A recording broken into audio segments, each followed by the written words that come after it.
The day was so warm, so fair, so magically a thing of sunshine and blue skies and bird song that anyone acquainted with Clarence, 9th Earl of Emsworth, and aware of his liking for fine weather, would have pictured him going about the place on this summer morning with a beaming smile and an uplifted heart.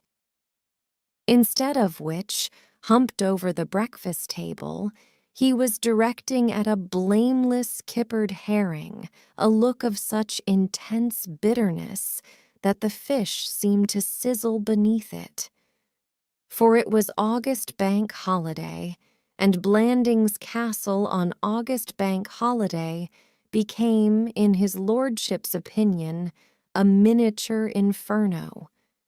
This was the day when his park and grounds broke out into a noisome rash of swings, roundabouts, marquees, toy balloons, and paper bags. When a tidal wave of the peasantry and its squealing young engulfed those haunts of immemorial peace. On August Bank Holiday, he was not allowed to potter pleasantly about his gardens in an old coat. Forces beyond his control shoved him into a stiff collar and a top hat and told him to go out and be genial. And in the cool of the quiet evenfall, they put him on a platform and made him make a speech. To a man with a day like that in front of him, fine weather was a mockery. His sister, Lady Constance Keble, looked brightly at him over the coffee pot. "What a lovely morning," she said. Lord Emsworth's gloom deepened. He chafed at being called upon, by this woman of all others, to behave as if everything was for the jolliest in the jolliest of all possible worlds. But for his sister Constance and her hawk-like vigilancy, he might, he thought, have been able at least to dodge the top hat. "Have you got your speech ready?" "Yes." "Well, mind you learn it by heart this time, and don't stammer and dotter as you did last year." Lord Emsworth pushed plate and kipper away. He had lost desire for food. "And don't you forget to go to the village this morning to judge the cottage gardens." "All right, all right, all right," said his lordship testily. "I've not forgotten. I think I will come to the village with you. There are a number of those fresh-air London children staying there now, and I must warn them to behave properly when they come to the fete this afternoon. You know what London children are. McAllister said he found one of them in the gardens the other day, picking his flowers." At any other time, the news of this outrage would, no doubt, have affected Lord Emsworth profoundly. But now, so intense was his self-pity, he did not even shudder. He drank coffee with the air of a man who regretted that it was not hemlock. "By the way, McAllister was speaking to me again last night about that gravel path through the yew alley. He seems very keen on it." "Glug," said Lord Emsworth, which, as any philologist will tell you, is the sound which peers of the realm make when stricken to the soul while drinking coffee. Concerning Glasgow, that great and commercial manufacturing city in the country of Lanarkshire in Scotland, much has been written. So lyrically does the Encyclopedia Britannica deal with the place that it covers 27 pages before it can tear itself away and go on to Glass, Glastonbury, Glatz, and Glauber. The only aspect of it, however, which immediately concerns the present historian, is the fact that the citizens it breeds are apt to be grim, dour, persevering, tenacious men. Men with red whiskers who know what they want and mean to get it. Such a one was Angus McAllister, head gardener at Blandings Castle. For years, Angus McAllister had set before himself as his earthly goal the construction of a gravel path through the castle's famous yew alley. For years, he had been bringing the project to notice of his employer, though in anyone less whiskered, the latter's unconcealed loathing would have caused embarrassment. And now it seemed he was at it again. Gravel path. Lord Emsworth stiffened through the whole length of his stringy body. Nature, he had always maintained, intended a yew alley to be carpeted with a mossy growth. And whatever nature felt about it, he personally was dashed if he was going to have men with Clydeside accents and faces like dissipated potatoes coming along and mutilating that lovely expanse of green velvet. Gravel path, indeed. Why not asphalt? Why not a few hoardings with advertisements of liver pills and a filling station? That's what the man would really like. Lord Emsworth felt bitter, and when he felt bitter, he could be terribly sarcastic. "Well, I think it is a very good idea," said his sister. "One could walk there in wet weather then.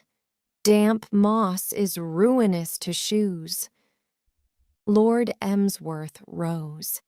He could bear no more of this. He left the table, the room, and the house, and, reaching the yew alley some minutes later, was revolted to find it infested by Angus McAllister in person. The head gardener was standing, gazing at the moss like a high priest of some ancient religion, about to stick the gaff into the human sacrifice. "Morning, McAllister," said Lord Emsworth coldly. "Good morning, your lordship." There was a pause. Angus McAllister, extending a foot that looked like a violin case, pressed it on the moss.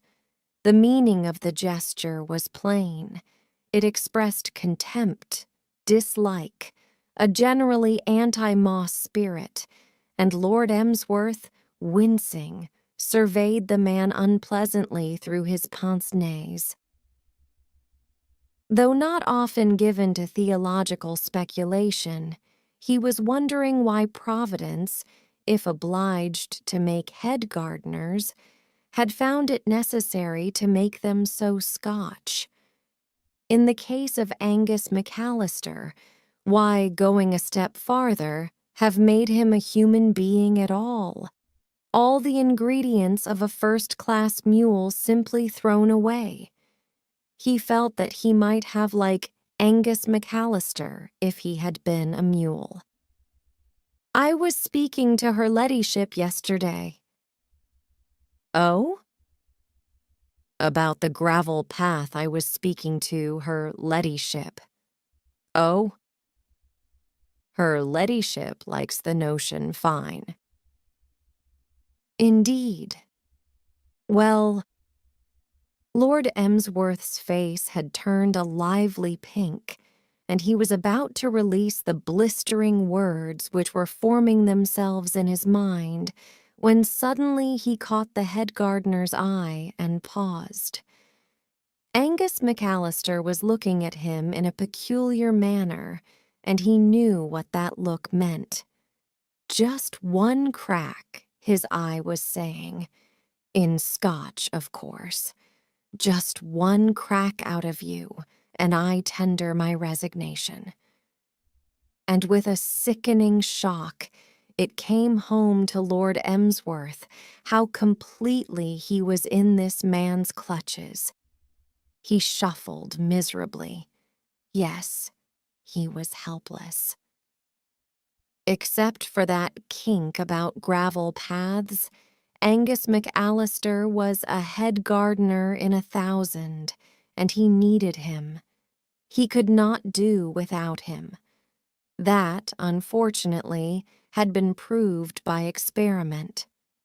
Once before, at the time when they were grooming for the agricultural show that pumpkin, which had subsequently romped home so gallant a winner, he had dared to flout Angus McAllister, and Angus had resigned, and he had been forced to plead, yes, plead, with him to come back. An employer cannot hope to do this sort of thing and still rule with an iron hand. Filled with the coward rage that dares to burn but does not dare to blaze, Lord Emsworth coughed a cough that was undisguisedly a bronchial white flag. I'll think it over, McAllister. I have to go to the village now. I will. See you later. Meanwhile, I will, think it over. The task of judging the floral displays in the cottage gardens of the little village of Blandings Parva was one to which Lord Emsworth had looked forward with pleasurable anticipation. It was the sort of job he liked. But now, even though he had managed to give his sister Constance the slip and was free from her threatened society, he approached the task with a downcast spirit. It was always unpleasant for a proud man to realize that he is no longer captain of his soul, that he is to all intents and purposes ground beneath the number 12 heel of a Glaswegian head gardener. And brooding on this, he judged the cottage gardens with a distraught eye. It was only when he came to the last on his list that anything like animation crept into his demeanor. This, he perceived, peering over its rickety fence, was not at all a bad little garden. It demanded closer inspection. He unlatched the gate and pottered in, and a dog, dozing behind a water butt, opened one eye and looked at him. It was one of those hairy, nondescript dogs, and its gaze was cold, wary, and suspicious, like that of a stockbroker who thinks someone is going to play the confidence trick on him. Lord Emsworth did not observe the animal. He had pottered to a bed of wallflowers, and now, stooping, he took a sniff at them. As sniffs go, it was an innocent sniff, but the dog for some reason appeared to read into it criminality of a high order. All the indignant householder in him woke in a flash. The next moment, the world had become full of hideous noises, and Lord Emsworth's preoccupation was swept away in a passionated desire to save his ankles from harm. As these chronicles of Blandings Castle have already shown, he was not at his best with strange dogs. Beyond saying, "Go away, sir," and leaping to and fro with an agility surprising in one of his years, he had accomplished little in the direction of a reasoned plan of defense when the cottage door opened and a girl came out. "Hoy!" cried the girl. And on the instant, at the mere sound of her voice, the mongrel, suspending hostilities, bounded at the newcomer and writhed on his back at her feet with all 4 legs in the air. The spectacle reminded Lord Emsworth irresistibly of his own behavior when in the presence of Angus McAllister. He blinked at his preserver.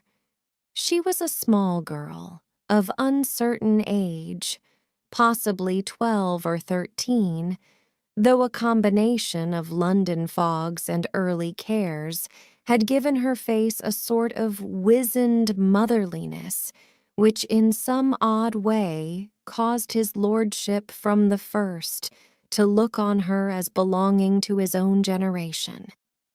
She was the type of girl you see in back streets carrying a baby nearly as large as herself, and still retaining sufficient energy to lead one little brother by the hand and shout recrimination at another in the distance. Her cheeks shone from recent soaping, and she was dressed in a velveteen frock which was obviously the pick of her wardrobe. Her hair, in defiance of the prevailing mode, she wore drawn tightly back into a short pigtail. Thank you," said Lord Emsworth. "Thank you, sir," said the girl. For what she was thanking him, his lordship was not able to gather. Later, as their acquaintance ripened, he was to discover that this strange gratitude was a habit with his new friend. She thanked everybody for everything. At the moment, the mannerism surprised him. He continued to blink at her through his pince-nez. Lack of practice had rendered Lord Emsworth a little rusty in the art of making conversation to members of the other sex. He sought in his mind for topics. "Fine day." "Yes, sir. Thank you, sir." "Are you—" Lord Emsworth furtively consulted his list. "Are you the daughter of— Ebenezer Sprocket?" he asked, thinking, as he had often thought before, what ghastly names some of his tenantry possessed. "No, sir. I'm from London, sir." "Ah, London, eh? Pretty warm it must be there." He paused, then, remembering a formula of his youth. Been out much this season?" "No, sir." "Everybody out of town now, I suppose. What part of London?" "Drury Line, sir." "What's your name? What?" "Gladys, sir. Thank you, sir. This is Ern." A small boy had wandered out of the cottage, a rather hard-boiled specimen with freckles, bearing surprisingly in his hand a large and beautiful bunch of flowers. Lord Emsworth bowed courteously, and with the addition of this third party to the tête-à-tête, felt more at his ease. "How do you do?" he said. "What pretty flowers." With her brother's advent, Gladys also had lost diffidence and gained conversational aplomb. "A treat, ain't they?" she agreed eagerly. "I got 'em for 'im." "I got 'em for him up at the Big Oz. Coo. The old josser the place belongs to didn't 'arf chase me. He found me pickin' 'em and he sharted somefin at me and come runnin' after me, but I copped him on the shin with a stone and he stopped to rub it and I come away." Lord Emsworth might have corrected her impression that Blandings Castle and its gardens belonged to Angus McAllister, but his mind was so filled with admiration and gratitude that he refrained from doing so. He looked at the girl almost reverently. Not content with controlling savage dogs with a mere word, this superwoman actually threw stones at Angus McAllister. a thing which he had never been able to nerve himself to do in an association which had lasted 9 years, and, what was more, copped him on the shin with them. What nonsense, Lord Emsworth felt. The papers talked about the modern girl. If this was a specimen, the modern girl was the highest point the sex had yet reached. "Ern," said Gladys, changing the subject, "is wearin' air oil today." Lord Emsworth had already observed this, and had indeed been moving to windward as she spoke. "For the feet," explained Gladys. "For the feet." It seemed unusual. "For the feet in the pork this afternoon."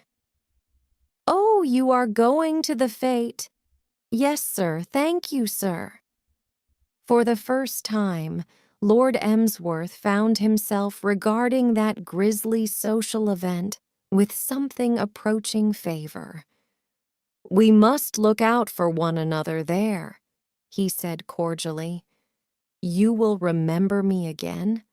I shall be wearing," he gulped, "a top hat. Ern's going to wear a straw Panama that's been give 'em." Lord Emsworth regarded the lucky young devil with frank envy. He rather fancied he knew that Panama.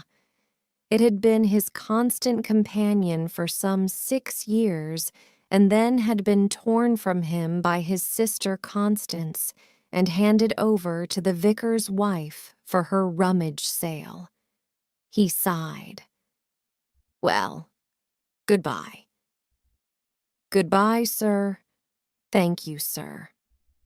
Lord Emsworth walked pensively out of the garden and, turning into the little street, encountered Lady Constance. "Oh, there you are, Clarence." "Yes," said Lord Emsworth, for such was the case. "Have you finished judging the gardens?" "Yes." "I am just going into this end cottage here. The vicar tells me there is a little girl from London staying there. I want to warn her to behave this afternoon. I have spoken to the others." Lord Emsworth drew himself up. His pince-nez were slightly askew, but despite this, his gaze was commanding and impressive. "Well, mind what you say," he said authoritatively. "None of your district visiting stuff, Constance." "What do you mean?" "You know what I mean. I have the greatest respect for the young lady to whom you refer. She behaved on a certain recent occasion, on 2 recent occasions, with notable gallantry and resource, and I won't have her ballyragged. Understand that." The technical title of the orgy, which broke out annually on the first Monday in August in the park of Blandings Castle, was the Blandings Parva School Treat, and it seemed to Lord Emsworth, wanly watching the proceedings from under the shadow of his top hat, that if this was the sort of thing schools looked on as pleasure, he and they were mentally poles apart. A function like the Blandings Parva School Treat blurred his conception of man as nature's final word. The decent sheep and cattle to whom this park normally belonged had been hustled away into regions unknown, leaving the smooth expanse of turf to children whose vivacity scared Lord Emsworth, and adults who appeared to him have cast aside all dignity and every other noble quality which goes to make a 100% British citizen. Look at Mrs. Rossiter over there, for instance, the wife of Jano. Rossiter, provisions, groceries, and homemade jams. On any other day of the year, when you met her, Mrs. Rossiter was a nice, quiet, docile woman who gave at the knees respectfully as you passed. Today, flushed in the face and with her bonnet on one side, she seemed to have gone completely native. She was wandering to and fro, drinking lemonade out of a bottle and employing her mouth, when not so occupied, to make a devastating noise with what we believed was termed a squeaker. The injustice of the thing stung Lord Emsworth. This park was his own private park. What right had people to come and blow squeakers in it? How would Mrs. Rossiter like it if one afternoon he suddenly invaded her neat little garden in the high street and rushed about over her lawn, blowing a squeaker? And it was always on these occasions so infernally hot. July might have ended in a flurry of snow, but directly the first Monday in August arrived, he had to put on a stiff collar, and out came the sun, blazing with tropic fury. Of course, admitted Lord Emsworth, for he was a fair-minded man, this cut both ways. The hotter the day, the more quickly his collar lost its starch and ceased to spike him like a javelin. This afternoon, for instance, it had resolved itself almost immediately into something which felt like a wet compress. Severe as were his sufferings, he was compelled to recognize that he was that much ahead of the game. A masterful figure loomed at his side. "Clarence!" Lord Emsworth's mental and spiritual state was now such that not even the advent of his sister Constance could add noticeably to his discomfort. "Clarence, you look a perfect sight." "I know I do. Who wouldn't in a rig-out like this? Why in the name of goodness you always insist?" "Please don't be childish, Clarence. I cannot understand the fuss you make about dressing for once in your life, like a reason, able English gentleman and not like a tramp. It's this top hat. It's exciting the children." "What on earth do you mean, exciting the children?" "Well, all I can tell you is that just now, as I was passing the place where they're playing football." "Football? In weather like this?" A small boy called out something derogatory and threw a portion of a coconut at it. "If you will identify the child," said Lady Constance warmly, "I will have him severely punished." "How the dickens?" replied his lordship with equal warmth. "Can I identify the child? They all look alike to me. And if I did identify him, I would shake him by the hand. A boy who throws coconuts at top hats is fundamentally sound in his views. And stiff collars. Stiff. That's what I came to speak to you about. Are you aware that your collar looks like a rag? Go in and change it at once." "But, my dear Constance, at once, Clarence. I simply cannot understand a man having so little pride in his appearance. But all your life you have been like that. I remember when we were children."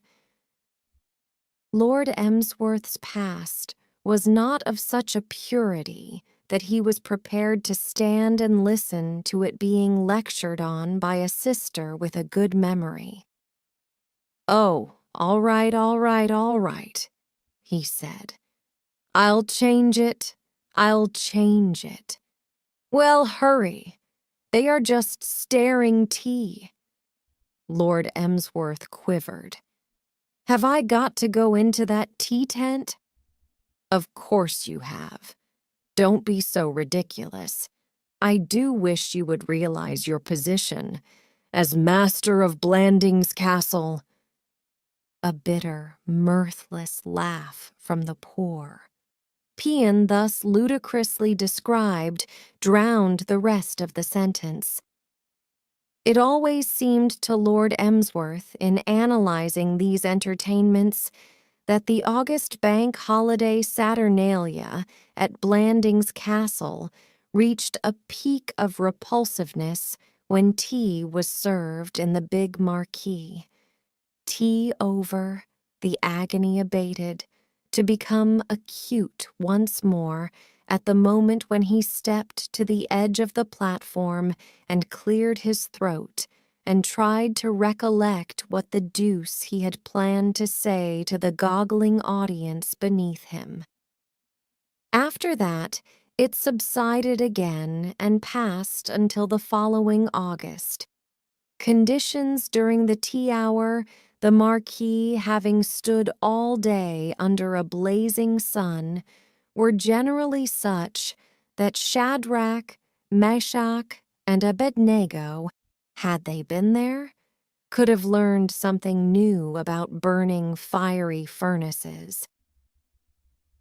Lord Emsworth, delayed by the revision of his toilet, made his entry when the meal was half over and was pleased to find that his second collar almost instantaneously began to relax its iron grip.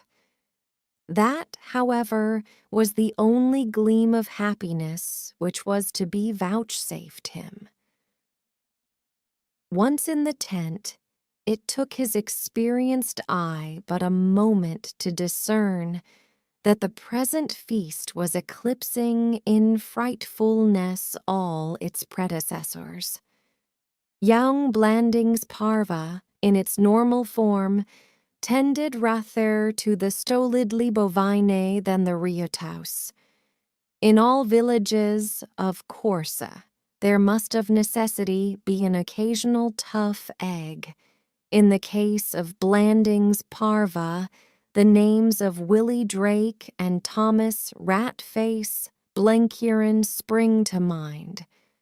But it was seldom that the local infants offered anything beyond the power of a curate to control. What was giving the present gathering its striking resemblance to a reunion of sans-culottes at the height of the French Revolution was the admixture of the fresh air London visitors. About the London child, reared among the tin cans and cabbage stalks of Drury Lane and Clare Market, there is a breezy insouciance which his country cousin lacks. Years of back-chat with annoyed parents and relatives have cured him of any tendency he may have had toward shyness, with the result that when he requires anything, he grabs for it, and when he is amused by any slight peculiarity in the personal appearance of members of the governing classes, he finds no difficulty in translating his thoughts into speech. Already, up and down the long tables, the curate's unfortunate squint was coming in for hearty comment, and the front teeth of one of the school teachers ran at a close second for popularity. Lord Emsworth was not, as a rule, a man of swift inspirations, but it occurred to him at this juncture that it would be a prudent move to take off his hat before his little guests observed it and appreciated its humorous possibilities. The action was not, however, necessary. Even as he raised his hand, a rock cake, singing through the air like a shell, took it off for him. Lord Emsworth had had sufficient. Even Constance, Henri's honorable woman though she was, could hardly expect him to stay and beam genially under conditions like this. All civilized laws had obvious gone by the board, and anarchy reigned in the marquee. The curate was doing his best to form a provisional government consisting of himself and the 2 school teachers. But there was only one man who could have coped adequately with the situation, and that was King Herod, who, regrettably, was not among those present. Feeling like some aristocrat of the old regime sneaking away from the tumbril, Lord Emsworth edged to the exit and withdrew. Outside the marquee, the world was quieter, but only comparatively so. What Lord Emsworth craved was solitude, and in all the broad park there seemed to be but one spot where it was to be had. This was a red-tiled shed standing beside a small pond used at happier times as a lounge or retiring room for cattle. Hurrying thither, his lordship had just began to revel in the cool, cow-scented dimness of its interior when from one of the dark corners, causing him to start and bite his tongue, there came the sound of a subdued sniff. He turned. This was persecution. With the whole park to mess about in, why should an infernal child invade this one sanctuary of his? He spoke with angry sharpness. He came of a line of warrior ancestors, and his fighting blood was up. "Who's that?" "Me, sir." "Thank you, sir." Only one person of Lord Emsworth's acquaintance was capable of expressing gratitude for having been barked at in such a tone. His wrath died away, and remorse took its place. He felt like a man who in error has kicked a favorite dog. "God bless my soul!" he exclaimed. "What in the world are you doing in a cowshed?" "Please, sir, I was put." "Put? How do you mean put? Why?" "For pinching things, sir." "Eh? What? Pinching things? Most extraordinary. What did you, pinch?" "2 buns, 2 gem sandwiches, 2 apples, and a slicer cake?" The girl had come out of her corner and was standing correctly at attention. Force of habit had caused her to intone the list of purloined articles in the sing-song voice in which she was wont to recite the multiplication table at school. But Lord Emsworth could see that she was deeply moved. Tear stains glistened on her face, and no Emsworth had ever been able to watch unstirred a woman's tears. The 9th Earl was visibly affected. "Blow your nose," he said, hospitably extending his handkerchief. "Yes, sir. Thank you, sir." "What did you say you had pinched?" 2 buns, 2 gem sandwiches, 2 apples, and a slicer cake." "Did you eat them?" "No, sir. They wasn't for me. They was for Ern." "Ern? Oh, yes, to be sure. For Ern, eh?" "Yes, sir. But why the deuce couldn't Ern have, pinched them for himself? Strong, able-bodied young feller, I mean." Lord Emsworth, a member of the old school, did not like this disposition on the part of the modern young man to shirk the dirty work and let the woman pay. "Ern wasn't allowed to come to the treat, sir." "What? Not allowed? Who said he mustn't?" "The lady, sir." "What lady?" The one that come in just after you'd gorn this morning." A fierce snort escaped Lord Emsworth. "Constance! What the devil did Constance mean by taking it upon herself to revise his list of guests without so much as a Constance, eh?" He snorted again. One of these days, Constance would go to far. "Monstrous!" he cried. "Yes, sir." "High-handed tyranny, by gad. Did she give any reason?" "They lighty didn't like Ern biting her in the leg, sir." "Ern bit her in the leg?" "Yes, sir. Plying 'e was a dorg, and the lighty was cross, and Ern wasn't allowed to come to the treat, and I told him I'd bring him back something nice." Lord Emsworth breathed heavily. He had not supposed that in these degenerate days a family like this existed. The sister copped Angus McAllister on the shin with stones. The brother bit Constance in the leg. It was like listening to some grand old saga of the exploits of heroes and demigods. "I thought if I didn't have nothing myself, it would make it all right." "Nothing?" Lord Emsworth started. "Do you mean to tell me you have not had tea?" "No, sir. Thank you, sir. I thought if I didn't have none, then it would be all right." "Ern aving what?" "I would have 'ad if I had have 'ad." His lordship's head, never strong, swam a little. Then it resumed its equilibrium. He caught her drift. "God bless my soul," said Lord Emsworth. "I never heard anything so monstrous and appalling in my life. Come with me immediately." "The lighty said I was to stop here, sir." Lord Emsworth gave vent to his loudest snort of the afternoon. "Confound the lighty." "Yes, sir. Thank you, sir."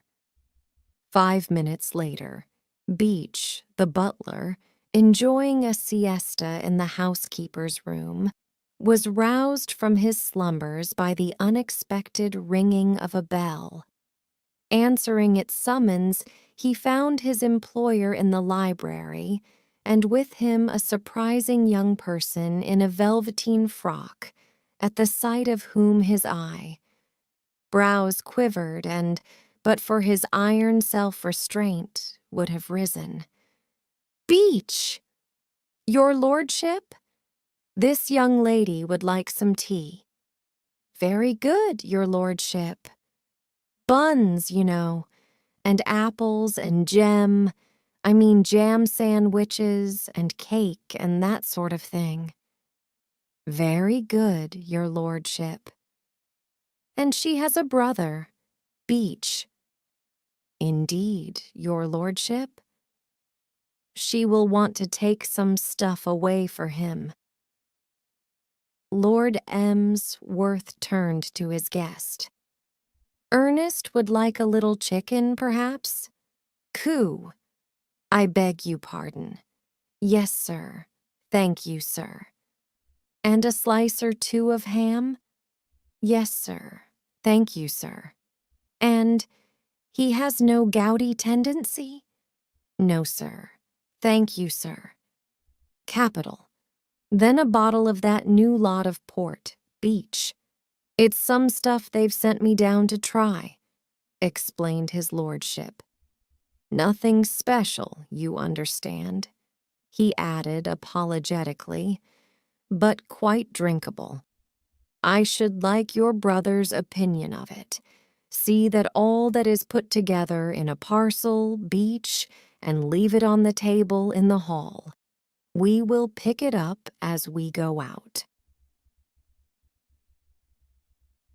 A welcome coolness had crept into the evening air by the time Lord Emsworth and his guest came out of the great door of the castle.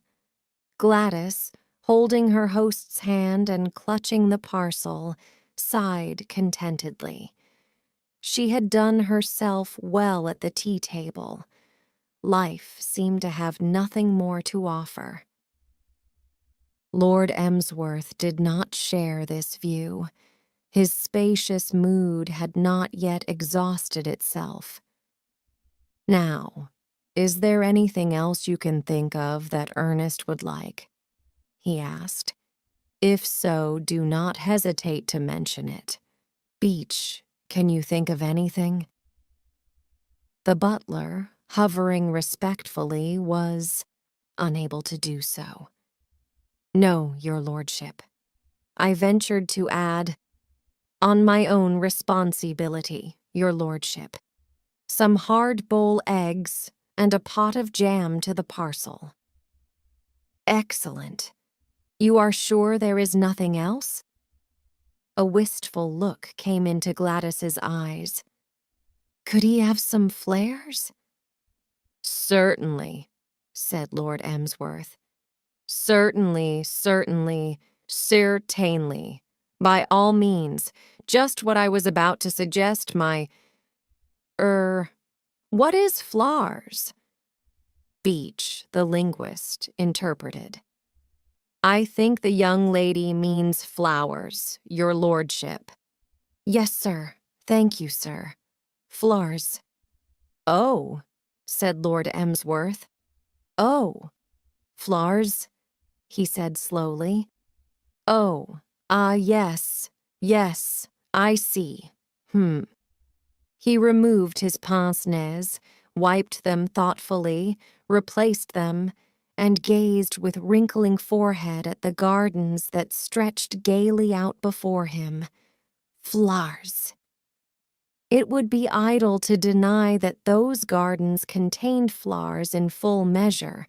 They were bright with achillea, Bignonia radicans, campanula, digitalis, euphorbia, funkia, gyspsophylla, helianthus, iris, leotris, monarda, phlox drummondii, salvia, thalictrum, vinca, and yucca.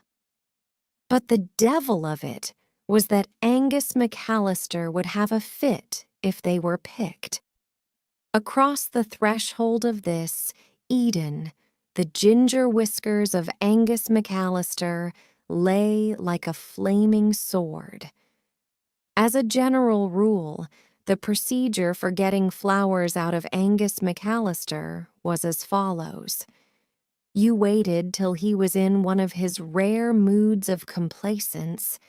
Then you led the conversation gently round to the subject of interior decoration, and then, choosing your moment, you asked if he could possibly spare a few to put in vases. The last thing you thought of doing was to charge in and start, helping yourself. "I, said Lord Emsworth. He stopped. In a sudden, blinding flash of clear vision, he had seen himself for what he was, the spineless, unspeakably unworthy descendant of ancestors who, though they may have had their faults, had certainly known how to handle employees. It was, "How now, varlet?" and "Marry, come up, thou malapert knave," in the days of previous Earls of Emsworth. Of course, they had possessed certain advantages which he lacked. It undoubtedly helped a man in his dealings with the domestic staff to have, as they had had, the rights of the high, the middle, and the low justice, which meant, broadly, that if you got annoyed with your head gardener, you could immediately divide him into 4 head gardeners with a battle, axe and no questions asked. But even so, he realized that they were better men than he was, and that, if he allowed craven fear of Angus McAllister to stand in the way of this delightful girl and her charming brother getting all the flowers they required, he was not worthy to be the last of their line. Lord Emsworth wrestled with his tremors. "Certainly, certainly, certainly," he said, though not without a qualm. "Take as many as you want." And so it came about that Angus McAllister, crouched in his potting shed like some dangerous beast in its den, beheld a sight which first froze his blood and then sent it boiling through his veins. Flitting to and fro through his sacred gardens, picking his sacred flowers, was a small girl in a velveteen frock, and, which brought apoplexy a step closer, it was the same small girl who 2 days before had copped him on the shin with a stone. The stillness of the summer evening was shattered by a roar that sounded like boilers exploding, and Angus McAllister came out of the potting shed at 45 miles per hour. Gladys did not linger. She was a London child, trained from infancy to bear herself gallantly in the presence of alarms and excursions. But this excursion had been so sudden that it momentarily broke her nerve. With a horrified yelp, she scuttled to where Lord Emsworth stood and, hiding behind him, clutched the tails of his morning coat. "Ooh, air," said Gladys. Lord Emsworth was not feeling so frightfully good himself. We have pictured him a few moments back, drawing inspiration from the nobility of his ancestors and saying, in effect, "That for McAllister." But truth now compels us to admit that this hearty attitude was largely due to the fact that he believed the head gardener to be a safe 1/4 mile away among the swings and roundabouts of the fete. The spectacle of the man charging vengefully down on him with gleaming eyes and bristling whiskers made him feel like a nervous English infantryman at the Battle of Bannockburn. His knees shook, and the soul within him quivered. And then something happened, and the whole aspect of the situation changed. It was, in itself, quite a trivial thing, but it had an astoundingly stimulating effect on Lord Emsworth's morale. What happened was that Gladys, seeking further protection, slipped at this moment a small, hot hand into his. It was a mute vote of confidence, and Lord Emsworth intended to be worthy of it. "He's coming," whispered his lordship's inferiority complex agitatedly. "What of it?" replied Lord Emsworth stoutly. "Tick him off," breathed his lordship's ancestors in his other ear. "Leave it to me," replied Lord Emsworth. He drew himself up and adjusted his pince-nez. He felt filled with a cool masterfulness. If the man tendered his resignation, let him tender his damned resignation. "Well, McAllister?" said Lord Emsworth coldly. He removed his top hat and brushed it against his sleeve. "What is the matter, McAllister?" He replaced his top hat. "You appear agitated, McAllister." He jerked his head militantly. The hat fell off. He let it lie. Freed from its loathsome weight, he felt more masterful than ever. It had just needed that to bring him to the top of his form. "This young lady," said Lord Emsworth, "has my full permission to pick all the flowers she wants, McAllister. If you do not see eye to eye with me in this matter, McAllister, say so, and we will discuss what you are going to do about it, McAllister." These gardens, McAllister, belong to me, and if you do not, appreciate that fact, you will, no doubt, be able to find another employer. More in tune with your views. I value your services highly, McAllister, but I will not be dictated to in my own garden, McAllister. Dash it, added his lordship, spoiling the whole effect. A long moment followed in which nature stood still, breathless. The Achillea stood still, so did the Bignonia radicans, so did the Campanula, the Digitalis, the Euphorbia, the Funkia, the Gypsophila, the Helianthus, the Iris, the Liatris, the Monarda, the Phlox Drummondii, the Salvia, the Thalictrum, the Vinca, and the Yucca. From far off in the direction of the park, there sounded the happy howls of children who were probably breaking things, but even these seemed hushed. The evening breeze had died away.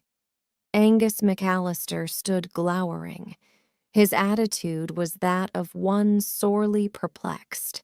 So might the early bird have looked if the worm earmarked for its breakfast had suddenly turned and snapped at it. It had never occurred to him that his employer would voluntarily suggest that he seek another position, and now that he had suggested it, Angus McAllister disliked the idea very much. Blandings. Castle was in his bones. Elsewhere, he would feel in exile. He fingered his whiskers, but they gave him no comfort. He made his decision. Better to cease to be a Napoleon than be a Napoleon in exile. Said Angus McAllister. Oh, and by the way, McAllister, said Lord Emsworth, that matter of the gravel path through the yew alley, I've been thinking it over, and I won't have it, not on any account. Mutilate my beautiful moss with a beastly gravel path? Make an eyesore of the loveliest spot in one of the finest and oldest gardens in the United Kingdom? Certainly not. Most decidedly not. Try to remember, McAllister, as you work in the gardens of Blandings Castle, that you are not back in Glasgow, laying out recreation grounds. That is all, McAllister. Dash it. That is all. Said Angus McAllister. He turned. He walked away. The potting shed swallowed him up. Nature resumed its breathing.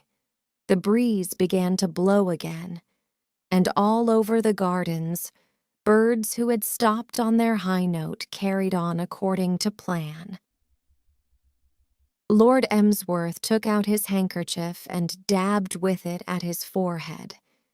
He was shaken, but a novel sense of being a man among men thrilled him. It might seem bravado, but he almost wished, yes, dash it, he almost wished that his sister Constance would come along and start something while he felt like this. He had his wish. Clarence! Yes, there she was, hurrying towards him up the garden path. She, like McAllister, seemed agitated. Something was on her mind. Clarence! Don't keep saying Clarence as if you were a dashed parrot, said Lord Emsworth haughtily. What the dickens is the matter, Constance? Matter? Do you know what the time is? Do you know that everybody is waiting down there for you to make your speech? Lord Emsworth met her eye sternly. "I do not," he said. "And I don't care. I'm not going to make any dashed speech. If you want a speech, let the vicar make it. Or make it yourself. Speech. I never heard such dashed nonsense in my life." He turned to Gladys. "Now, my dear," he said, "if you will just give me time to get out of these infernal clothes and this ghastly collar and put on something human, we'll go down to the village and have a chat with Ern."